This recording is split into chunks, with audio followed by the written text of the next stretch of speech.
Well, hi there everyone, and welcome back to Planet 19, where I am in here in, this end of the factory. Last episode we were working on that, which is still pretty much the same. I need to fiddle with that a bit, I think. Over here, in between all of this stuff, you can see that I have made up another couple of these redstone energy cells.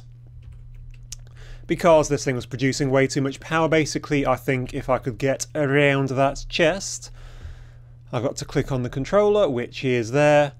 It is, yeah, it's just about out of energy. I've put some more fuel in, so it is producing fuel. And it is draining straight off into these. These hold a lot of energy. So I'm finally just about getting enough to charge up this jetpack. More or less, you can see how quickly that thing just completely drains it. But that will do me for now. I shall let that recharge up. Right, let's go on through here, where you might be able to see that the roof, she is done. She's a bit wonky over there. But apart from that, she is done, and that hole up there is deliberate because I do really need a way to get out. Let's head up onto the top. And you can just see that it's all these carpenter's blocks, basically carpenter's slopes, all interacting rather nicely. They're all right on the outside. I think that one's just slightly wrong on the inside. And that one's different because it's a front one, isn't it?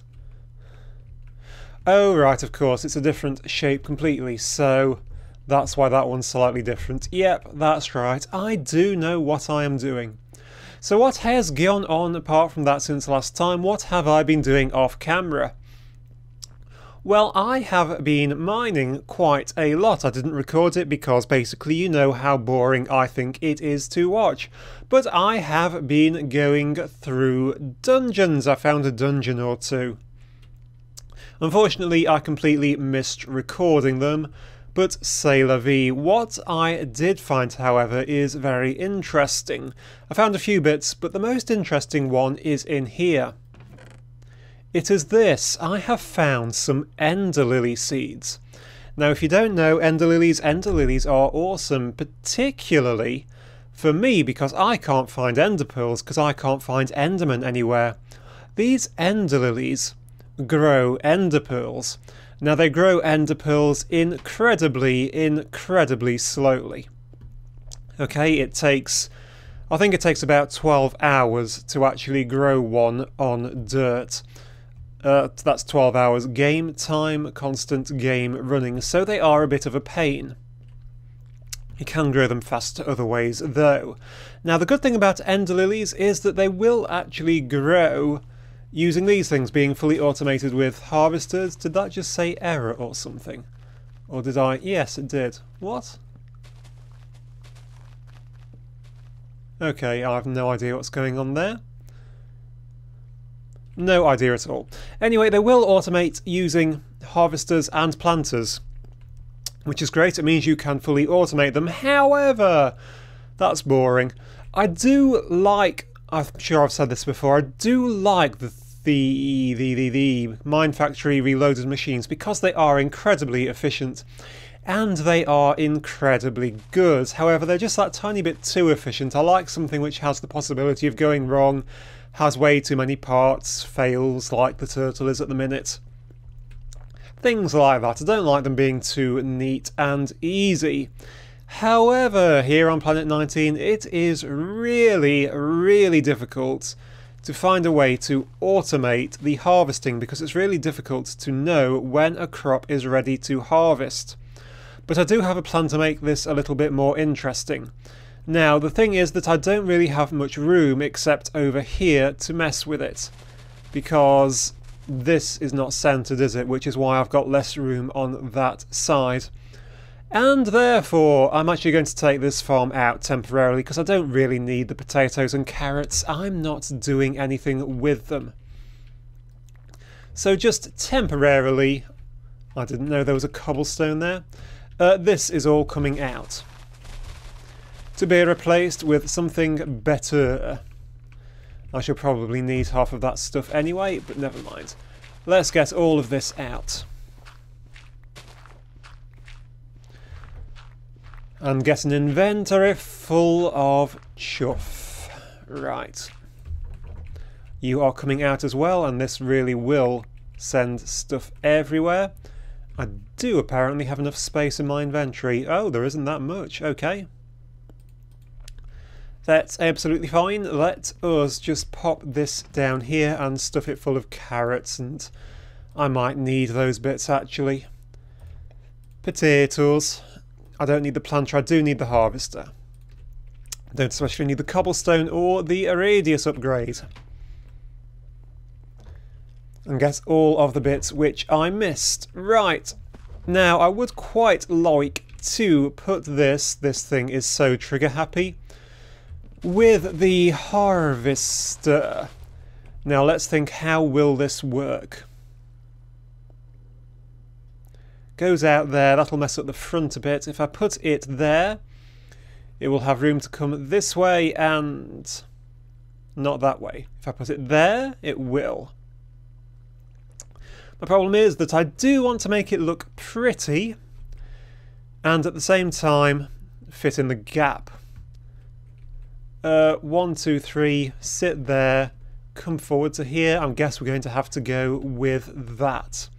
Right, so I just need some bricks. Do excuse me whilst I count to myself in my head. It will be more obvious what I'm doing in just a second.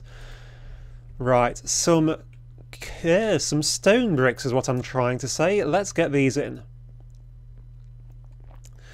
Because I'd quite like my harvester to be on the back wall, which means I'm going to have to put it here to give me room to run a pipe in.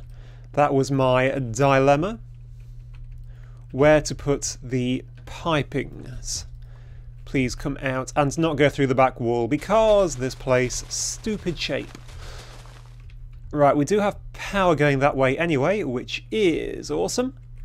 So just a temporary block up there, and the harvester can just sit in there and be this way round. Yep, that works well enough for me. Then we just need power running in to the bottom of it. It appears to be... oh, great.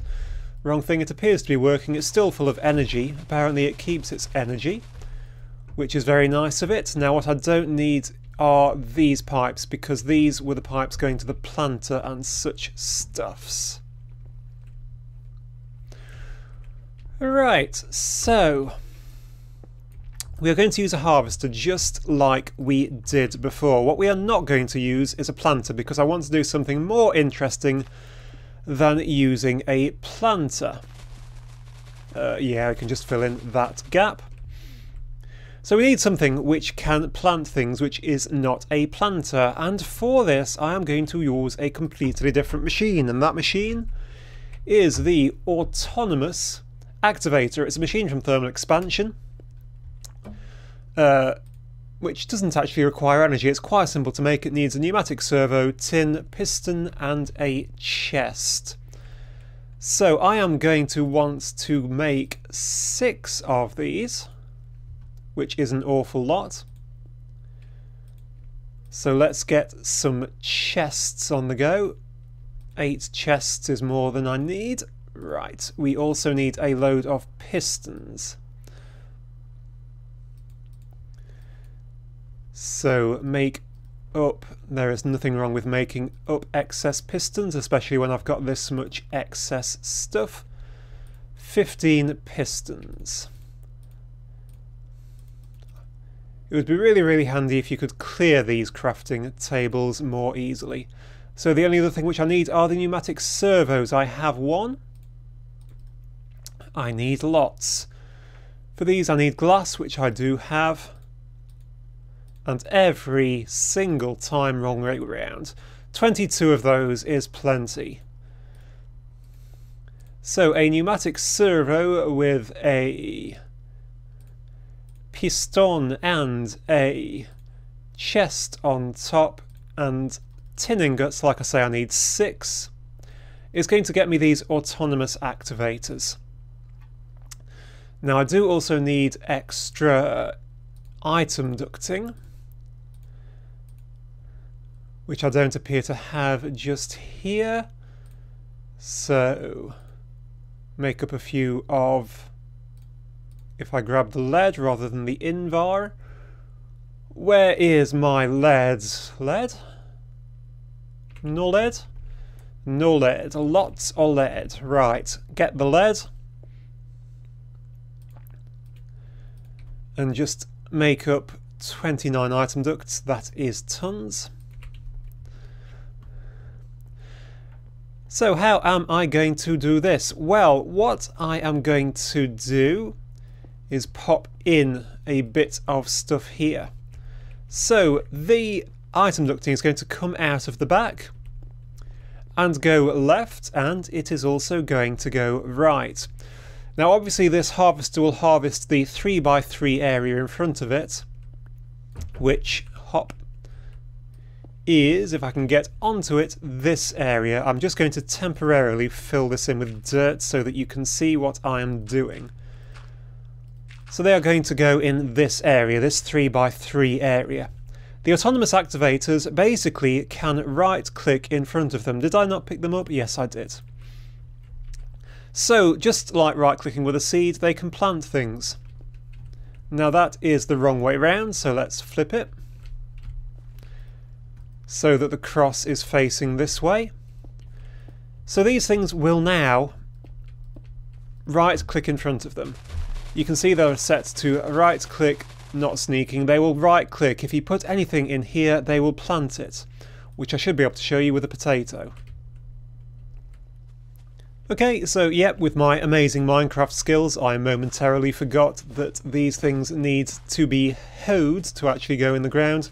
But yeah, if you've got hoed ground in front of it, you pop potatoes in, it plants the potatoes. So we can use this to plant up the ender lily seeds. This is all becoming, there you go, it's planting all three up, one after the other. There we go.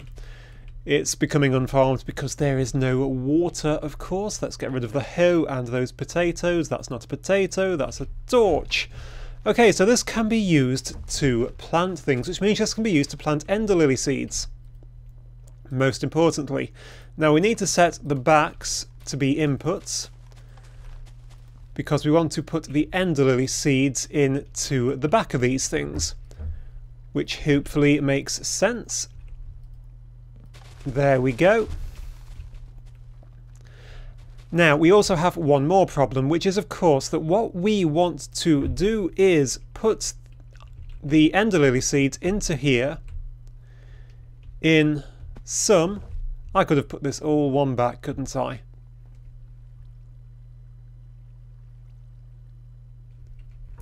Is it okay where it is? It should be one back. Excuse me a second, folks. Okay, so we are back and I've just pushed the harvester one back and one to the right. It was on these squares here. It's now back on those squares over there.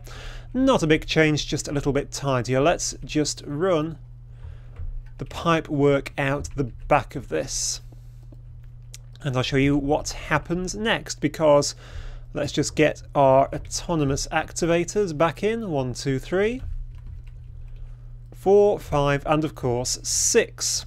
So what we need to do is evenly load these things, because we had 5 ender lily seeds and there is no point them all just going into this first one, trying to fill up all 9 slots with what, 64 in each. That just wouldn't work.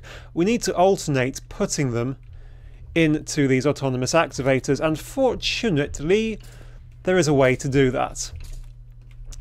And also equally fortunately, of course, these have all switched back to all being outputs, so I'll just have to swap them all back to being inputs.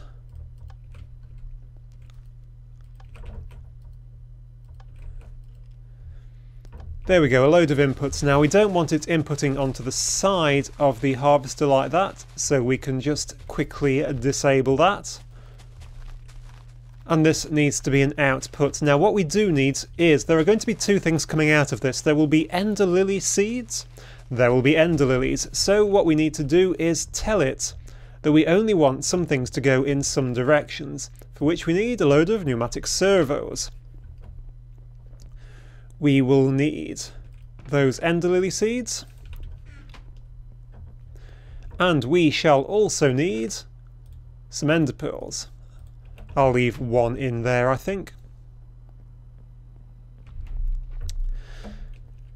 Okay, so what we shall do is, we could actually have this coming out like to here, couldn't we?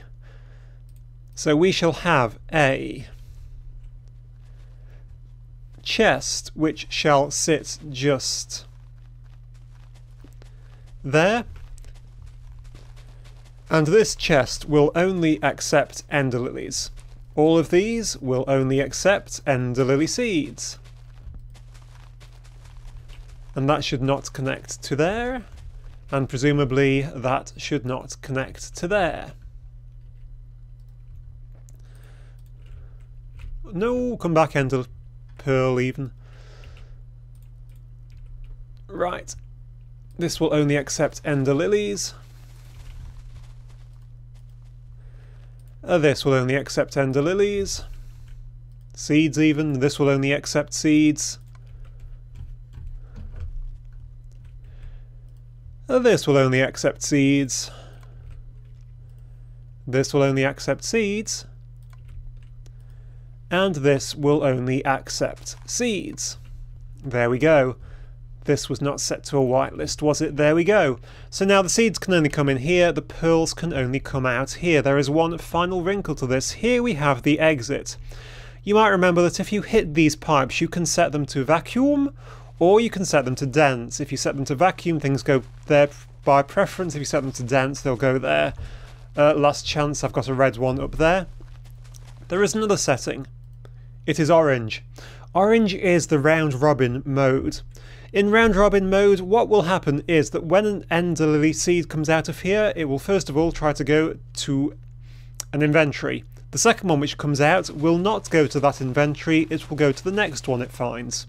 The third one won't go to either of those two, it will go to another one, so it spreads things out evenly. It goes round until it's filled up everything once, then it goes back to the first one again.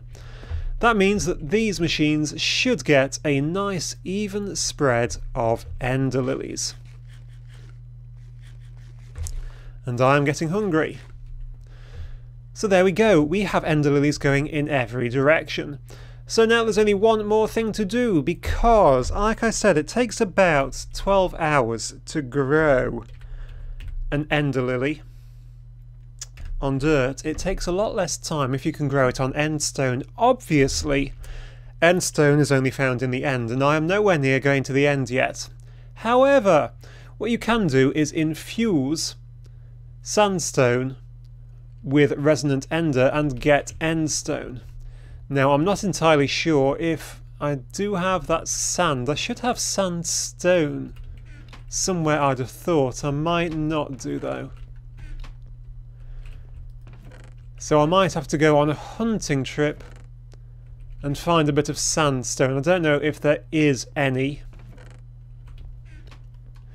anywhere else. So we will leave that for now and actually set this going. Now, nothing will ever get planted in the middle row. So I'm thinking that I will not put anything in that middle row except maybe what would look nice. I will just go for ye old stone bricks.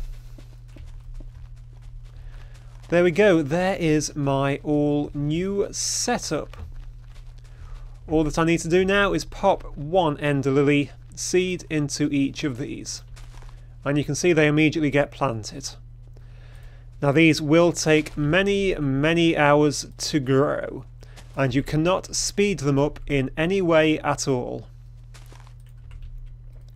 If you bone meal them or use any other technique on them, they die, basically. They're designed not to be able to grow. So we're just going to have to leave them and see what happens. And that will be the end of this episode, guys. Thank you ever so much for watching. With a bit of luck, by the time you get back, we might have a few more ender lilies. Ender pearls, more to the point. So thank you very much for watching, and I'll see you next time. Cheers!